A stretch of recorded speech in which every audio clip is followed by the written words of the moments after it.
नमस्कार बच्चों, कैसे हैं आप सभी। उम्मीद है बहुत अच्छे से होंगे, आपकी पढ़ाई अच्छी चल रही होगी। और अब हम लोग भी अपने पाठ्यक्रम के अंतिम पाठों की ओर अब जा रहे हैं बच्चों। आज जो पाठ है उसे हम पहले की जो लाइव क्लास है उसमें हम पढ़ चुके हैं। जो पहले की जो सजीव कक्षाएं हैं उसमें हम इस पाठ को पढ़ चुके हैं, गृद्धः मार्जारस्य कथा। ठीक है बच्चों, तो इस पाठ का जो प्रश्न और अभ्यास है उसे आज हमें इस कक्षा में देखना है। और इस पाठ का जो पंक्तिशः पंक्ति दर पंक्ति जो अर्थ है, अनुवाद कह लीजिए, वो मैं आपको स्क्रीन पे देता हूं। तो चलिए आज इस पाठ की पढ़ाई हम शुरू करें, यानी कि इसका अर्थ लिखना शुरू करें, इसका प्रश्नोत्तर लिखना शुरू करें। और आप लोगों से फिर यही निवेदन है कि कागज कलम कॉपी पेन निकाल लीजिए अपनी, और किताब भी सामने रख लीजिए। तब आपको समझ में आएगा कि किस पंक्ति का अर्थ मैं लिखवा रहा हूं आपको, किस प्रश्न का अर्थ लिखवा रहा हूं आपको। तो किताब कॉपी और कलम सामने रख लीजिए, है ना। और उसके बाद इस वीडियो को चालू करिए। आप यहीं पॉज कर दीजिए। पॉज करने के बाद आप अपनी कॉपी कलम ये सारी चीजें निकाल लीजिए और उसके बाद वीडियो चालू कीजिए।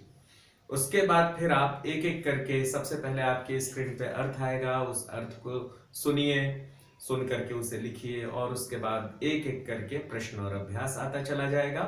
एक एक प्रश्न का उत्तर मैं आपको लिखवाऊंगा। तो चलिए आज की कक्षा शुरू करते हैं बिना देर किए। आपके स्क्रीन पे इस पाठ का ये अर्थ है, इसे आप देखिए और सुनिए।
तो बच्चों, उम्मीद है आप लोगों ने इस पाठ का अर्थ लिख लिया होगा और उस अर्थ को सुन भी लिया होगा।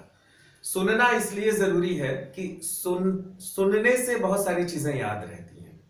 तो आपको ये चाहिए कि आप इसे बार बार सुनिए और अपने सामने किताब रखिए और एक एक पंक्ति का संस्कृत देखते चले जाइए और आपके कान में हिंदी की आवाज आते चली जाएगी। तो संस्कृत देखना और हिंदी सुनना, तो इस चक्र से आपको इस पाठ का अर्थ समझ में आ जाएगा। ठीक है, अब चलिए हम चलते हैं प्रश्न क्रमांक 1 की ओर। प्रश्न क्रमांक 1 है, निम्नलिखित प्रश्नों के संस्कृत में उत्तर दीजिए। तो चलिए, हमेशा की तरह मैं प्रश्न उत्तर यहाँ पर लिखता हूँ, प्रश्नों के उत्तर। और चूंकि ये वीडियो है बच्चों, तो आप अपनी सुविधा से पॉज करके और प्रश्नों के उत्तर खूब अच्छे से लिखेंगे। तो अब ये है प्रश्न क्रमांक 1। क्या है प्रश्न क्रमांक 1? वट वृक्ष कुत्र आसीत? वट वृक्ष कहाँ था? एकस्मिन वने। तो उत्तर होगा वट वृक्ष एकस्मिन वने आसीत।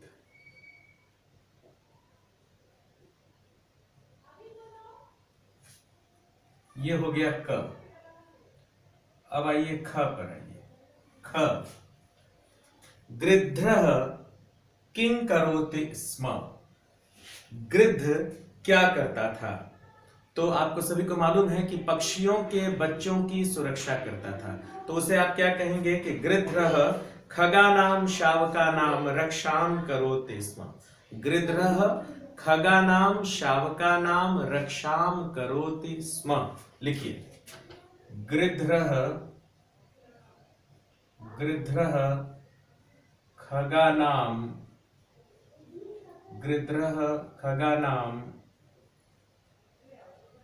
शावकानाम रक्षाम करोति स्म।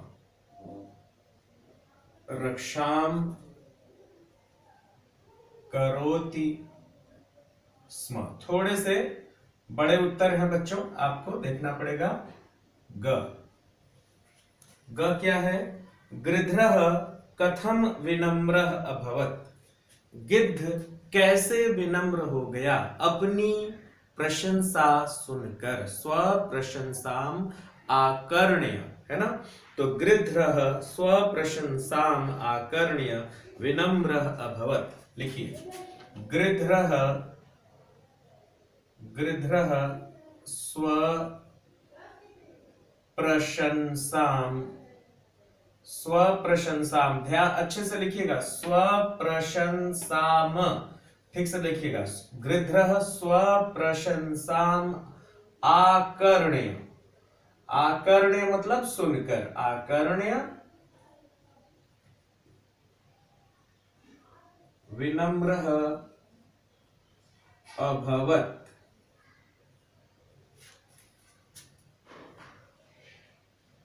घ क्या है? घ है, मार्जारः किमर्थम तत्रागच्छत्? बिलाव किस लिए वहां आया था? इसका आप सभी जानते ही हैं कि पक्षियों के बच्चों को खाने के लिए। खगानाम शावकान खादितुम, पक्षियों के बच्चों को खाने के लिए। खगानाम शावकान खादितुम, है ना? तो मार्जारः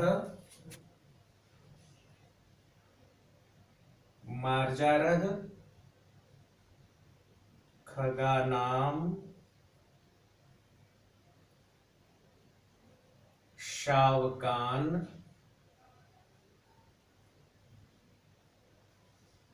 खादितुम तत्रागच्छत्।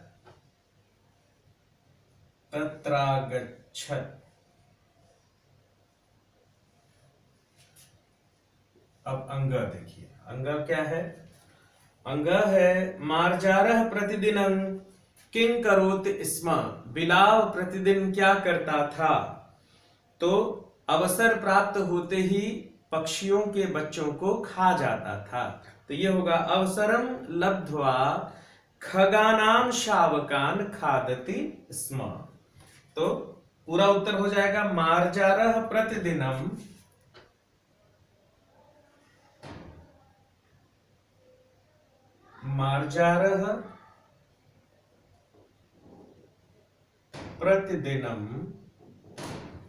अवसरं लब्ध्वा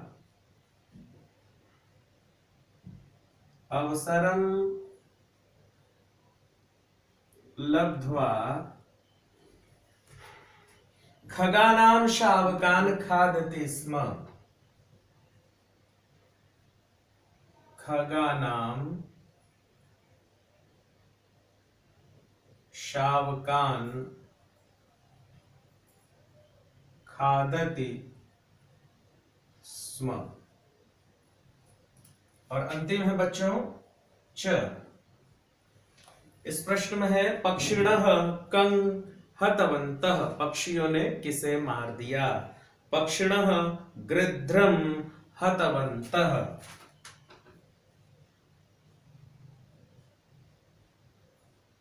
पक्षिणः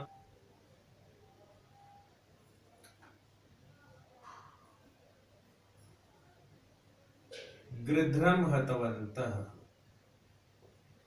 तो बच्चों ये क ख ग घ अंग च, ये सभी प्रश्न क्रमांक 1 के सारे प्रश्नों के उत्तर में यहां लिख दिया हूं।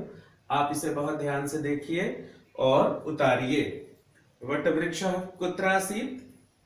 वटवृक्षः एकस्मिन् वने आसीत्। गृध्रः किं करोति स्म? गृध्रः खगानां शावकानां रक्षां करोति स्म। गृध्रः और ग है गृध्रः, कथं विनम्रः अभवत्? गृध्रः स्व प्रशंसाम् आकर्ण्य विनम्रः अभवत्। फिर घ है मार्जारः किमर्थं तत्रागच्छत्? मार्जारः खगानां शावकान् खादितुं तत्रागच्छत्। फिर अंग है मार्जारः प्रतिदिनं किं करोति स्म? मार्जारः प्रतिदिनं अवसरं लब्ध्वा खगानां शावकान् खादति स्म। और च है पक्षिणः कं हतवन्तः? पक्षिणः गृध्रं हतवन्तः। उतार लीजिए बच्चों आप इसे। तो ठीक है बच्चों, आप यदि नहीं उतार पाए हैं तो आप पॉज करेंगे और पॉज करके इस प्रश्न उत्तर को आप उतार लेंगे। और दूसरा जो प्रश्न है बच्चों वो है उचित शब्दों से रिक्त स्थानों की पूर्ति कीजिए। तो यहां पर कोष्ठक में आपको शब्द दिए हुए हैं, उनको आपको भरना है। और परीक्षा में हो सकता है कि ये शब्द न दिए जाए, इसलिए आपको इसे याद भी करना होगा। तो चलिए प्रश्न क्रमांक 2 में मैं इसे क्रम से लिख देता हूं और आप सभी उतार लीजिए।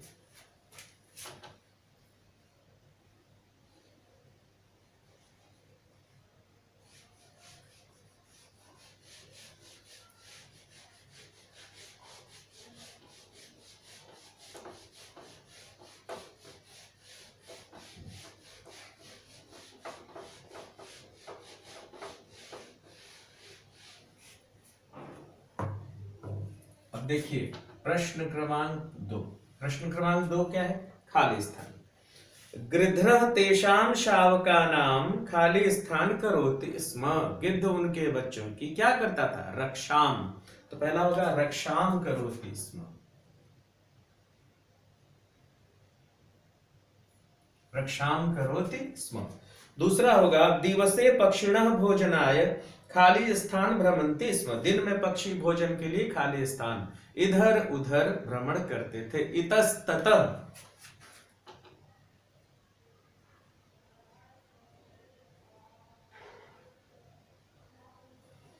इतस्ततः मतलब होता है इधर उधर। मार्जारं दृष्ट्वा शिशवः भयेन खाली स्थान कृतवन्तः। बिलाव को देखकर बच्चे भय से खाली स्थान किए, कोलाहल किए। कोलाहलम, कोलाहल मतलब हल्ला करना। कोलाहलम।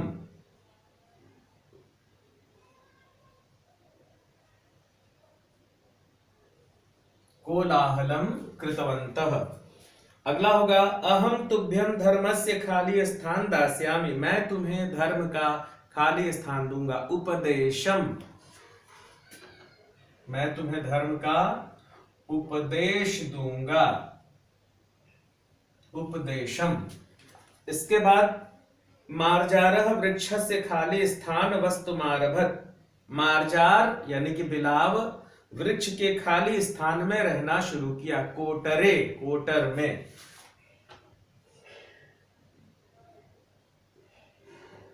कोटरे। फिर च पक्षिणः शंकालून दृष्ट्वा मार्जारः खाली स्थान धावत। पक्षियों को शंकालु देखकर बिलाव चुपचाप भाग गया। तूष्णीम, तूष्णीम मतलब चुपचाप।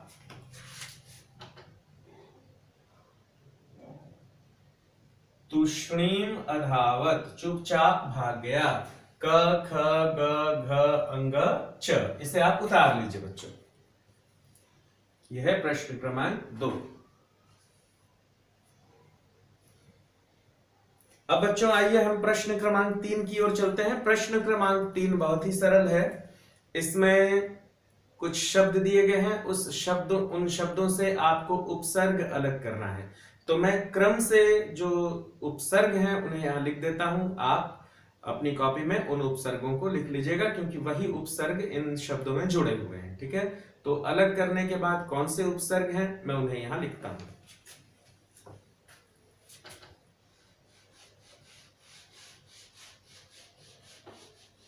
यह हो जाएगा आपका प्रश्न क्रमांक 3।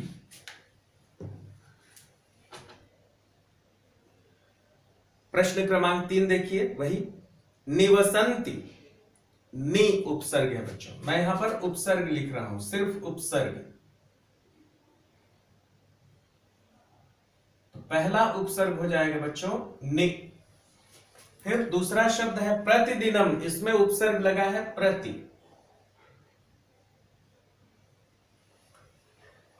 उपसर्ग तो आप जानते ही हैं कि किसी भी मूल शब्द की शुरुआत में जो शब्द खंड लगते हैं, शब्दांश लगते हैं, जिनका स्वयं में कोई अर्थ नहीं होता, उन्हें उपसर्ग कहा जाता है। ठीक है, तो आगतः आ। इसी तरह अवगच्छन्तः अव।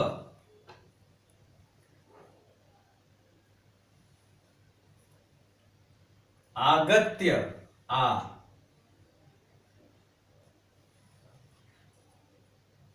दुर्व्यवहारम दुर।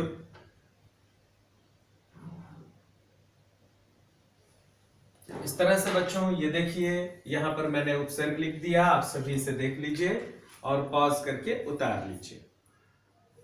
अब आइए बच्चों प्रश्न क्रमांक 4 की ओर चलते हैं। प्रश्न क्रमांक 4 में है संधि विच्छेद कीजिए। हमेशा की तरह यहां पर शब्द दिए गए हैं और उन शब्दों का संधि विच्छेद आपको करना है। इसमें 2 शब्द हैं, दोनों शब्दों को आपको अलग करना है। ठीक है, तो मैं इस व्हाइट बोर्ड पर संधि विच्छेद लिखता हूं, आप सभी उसे उतारिए क्रम से। प्रश्न क्रमांक 4।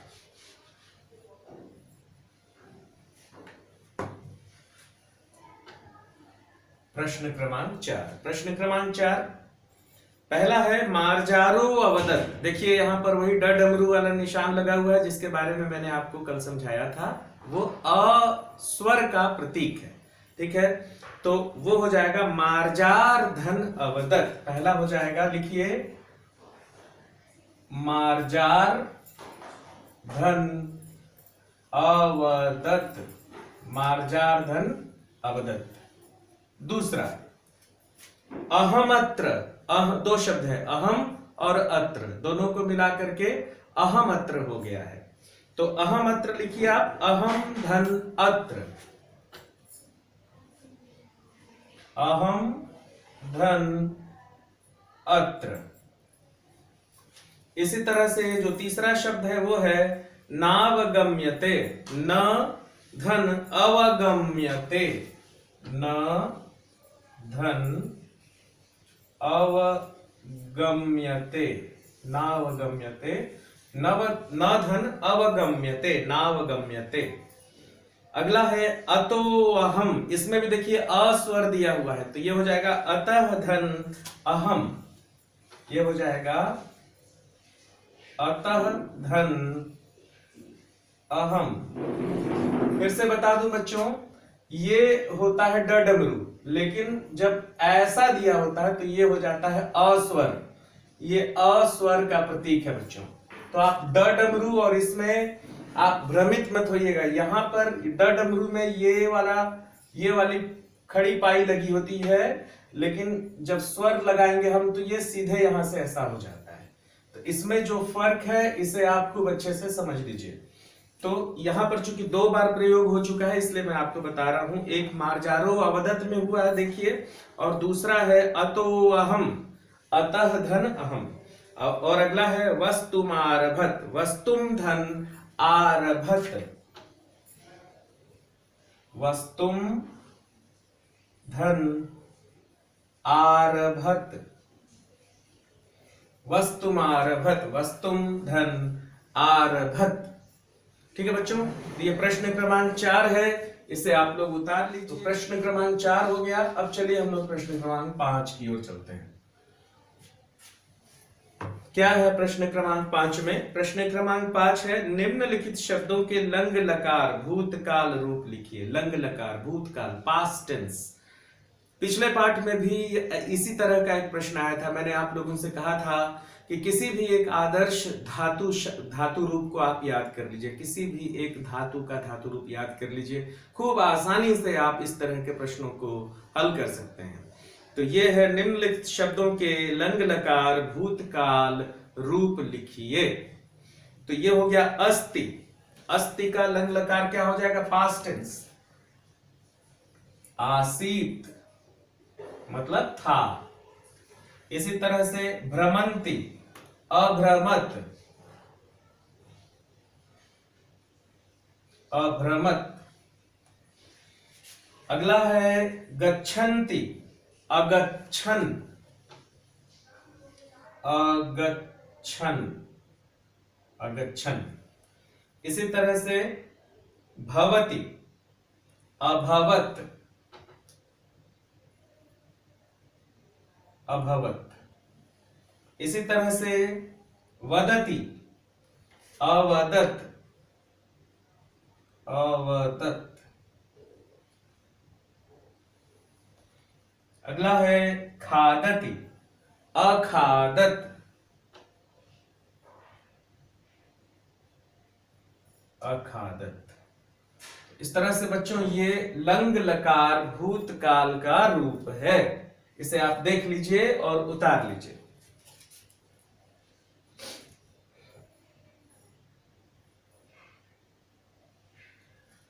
अब आइए बच्चों हम चलते हैं प्रश्न क्रमांक 6 की ओर। प्रश्न क्रमांक 6 में क से च तक वाक्य दिए हुए हैं और इन वाक्यों को आपको शुद्ध करना है। तो इसमें कोई एक शब्द जो है वो आपको सुधार देना है जिससे कि यह वाक्य सही हो जाएगा। और हम इसमें जो देखते हैं कि किस शब्द को सुधार सकते हैं। जैसे वने वट वृक्ष आसन है ना, आसन बहुवचन हो गया तो आसीत हो जाएगा क्योंकि एक वट वृक्ष की बात की जा रही है। तो वने वट वृक्ष आसीत। तो इसी तरह से हमें कुछ ध्यान दे करके और वाक्य को सही करना होगा। यह है प्रश्न क्रमांक 6 क। मैं यहां पर शुद्ध वाक्य लिखूंगा, आप सभी उतार लीजिए। वने वट वृक्ष आसीत, ये सही वाक्य है। वने वट वृक्ष आसीत। फिर ख, ख देखिए, ख है पक्षिणः नीडेषु निवसति स्म। पक्षिणः नीडेषु निवसन्ति स्म होगा। पक्षिणः नीडेषु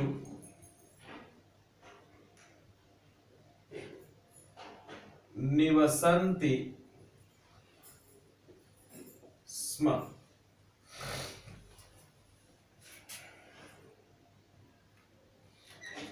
नीडेषु, पक्षिणः नीडेषु निवसन्ति स्म।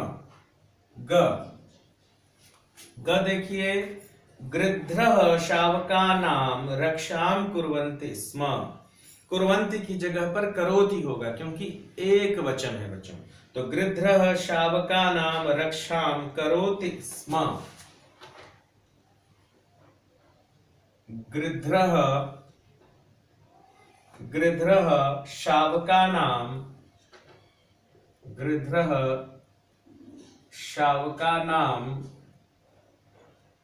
रक्षां करोति स्म। घ, अब घ देखिए, घ है शिशवः कोलाहलम कृतवतः।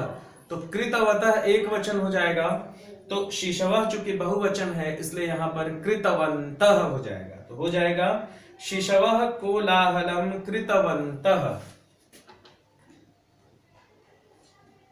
शिशवः कोलाहलम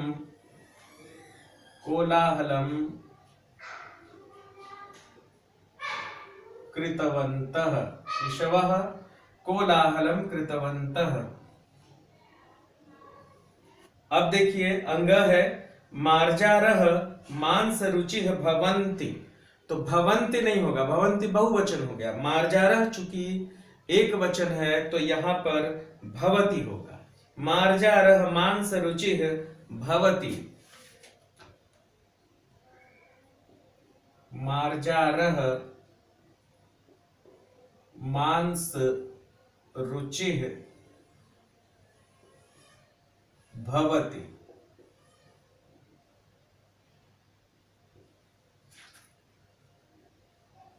च देखिए अहम धर्मस्य उपदेशं दास्यसि। दास्यामि होगा, अहम दास्यामि। अहम धर्मस्य उपदेशं दास्यामि। अहम धर्मस्य उपदेशं दास्यामि। चूंकि अहम उत्तम पुरुष है तो उत्तम पुरुष का जो लकार चलेगा, पठामि पठावह पठामह, तो दास्यामि दास्यावह दास्यामह, तो दास्यामि हो जाएगा। तो इस तरह बच्चों ये मैंने यहाँ पर शुद्ध करके वाक्यों को लिख दिया है, आप उतार लीजिए। वट वृक्षः आसीत् पक्षिणः नीडेषु निवसन्ति स्म। गृध्रः शावकानां रक्षां करोति स्म। शिशवः कोलाहलं कृतवन्तः। मार्जारः मांसरुचिः भवति। अहम धर्मस्य उपदेशं दास्यामि। तो बच्चों इस प्रकार देखिए ये प्रश्न क्रमांक 6 हो गया। अब आइए हम सभी प्रश्न क्रमांक 7 की ओर चलते हैं। इसे यदि आप नहीं लिख पाए हैं तो पॉज करके इसे आप लिखेंगे बच्चों, और हम अगले प्रश्न की ओर चलते हैं।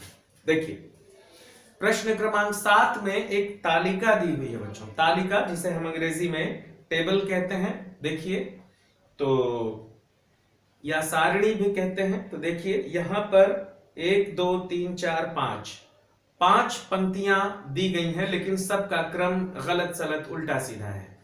इन सभी को आपको मिला करके सही सही 5 पंक्तियां बनानी है। ठीक है, 5 इसमें 5 शब्दों के क्रम दिए गए हैं। ठीक है, तो उन सभी को सही क्रम से लगा के आपको 5 वाक्य बनाना है। मैं यहां पर वो 5 वाक्य लिखता हूं, आप सभी उसे उतारेंगे। तो ये हो गया प्रश्न क्रमांक 7 जहां हम जा रहे हैं। प्रश्न क्रमांक 7। अब देखिए प्रश्न क्रमांक 7 पहला है गृध्रः शावकानां रक्षां करोति स्म। देखिए पहला देखिए गृध्रः शावकानां रक्षां करोति स्म। पहला गृध्रः शावकानां रक्षां करोति स्म। दूसरा देखिए क्या है, पक्षिणः सुखेन निवसन्ति स्म। पक्षिणः सुखेन निवसन्ति स्म। पक्षिणः सुखेन निवसन्ति स्म। अगला तीसरा देखिए, भवान, भवान अपि एवं वदति। महोदय आप भी ऐसा बोल रहे हैं। भवान अपि एवं वदति।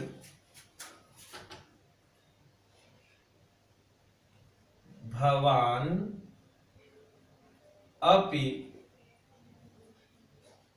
एवं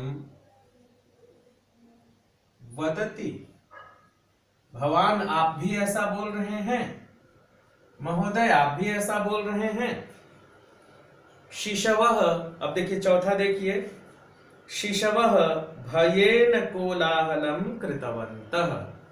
शिशवः भयेन कोलाहलं कृतवन्तः। बच्चे भय से शोर करने लगे। तो लिखिए शिशवः भयेन, शिशवः भयेन कोलाहलं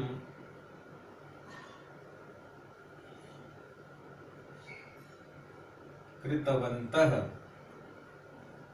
शिशवः भयेन कोलाहलं कृतवन्तः। और उसके बाद सबसे अंतिम है अहम, और उसके साथ क्या लगेगा, एक ही पंक्ति बच गई है। अहम प्रतिदिनं शास्त्राणि पठामि। अहम प्रतिदिनं शास्त्राणि पठामि।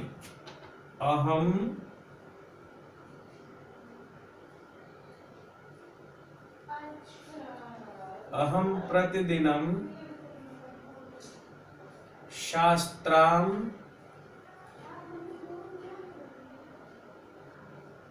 पठामि।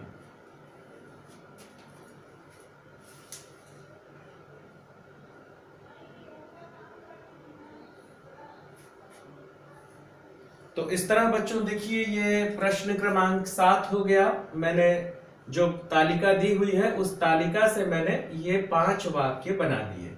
इसे आप उतार लीजिए, आपसे भी मिलाएंगे तो आपको सब समझ में आ जाएगा। आप चाहें तो इसे पॉज करके और फिर से लिख सकते हैं। अब देखिए बच्चों आठवां जो प्रश्न है उसमें हमेशा की तरह 3 विकल्प दिए हुए हैं और इसे मैं हमेशा कहता हूं कि आप इसे उतार लें, ठीक है। तो चलिए बच्चों, आप इसे स्वयं करेंगे क्योंकि मैं हमेशा इसे स्वयं करने के लिए कहता हूं। मैं इसका सही उत्तर आपको बता देता हूं। शावका नाम रक्षां करोति स्म। पक्षियों के बच्चों की रक्षा करता था कौन? एक गिद्ध, एकः गृध्रः।